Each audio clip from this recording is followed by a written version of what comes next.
Cette espèce, originaire du Brésil, région de Bahia et du Minas Gerais, découverte par Van Herk et Owen, si dans son développement juvénile elle ressemble à beaucoup d'autres espèces de molocactus, il faut beaucoup de patience et attendre plus d'une dizaine d'années en surveillant l'apex pour enfin voir apparaître le céphalium. Mais il faudra encore attendre plusieurs années en surveillant son développement, et ces observations, échelonnées dans le temps et sur plusieurs sujets, me font enfin découvrir le céphalium de cette espèce de couleur légèrement orangée, de dimension modeste parmi les molocactus, ne dépassant pas les 17 cm de hauteur, mais ce qui rend ce molocactus neomontanus différent des autres espèces, c'est son céphalium, au développement moyen de 1 à 2 cm de hauteur par an.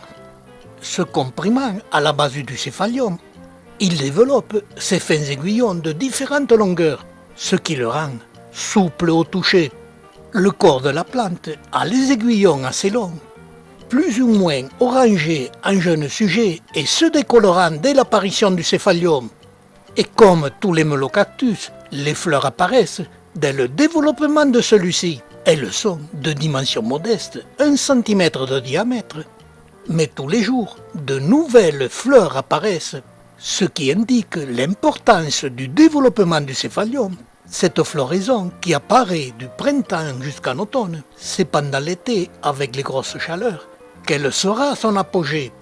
Et en fin d'été, en même temps que la floraison, commencera l'apparition des fruits, qui sont coniques et plus ou moins injectés. Ils restent souvent retenus à leur base par manque de chaleur. Cette espèce étant autoféconde, tous les fruits qui apparaissent de plus en plus nombreux sont fécondés et donnent un grand nombre de graines. Cette superbe espèce, Molocactus neomontanus, m'a produit 2 anomalies. La première, c'est parfois la production des fleurs mal développée. Cette anomalie n'est pas unique à cette espèce de Molocactus. La deuxième anomalie, qui elle aussi n'est pas unique et se produit parfois chez les Mammillaria, c'est la naissance des graines à l'intérieur des fruits.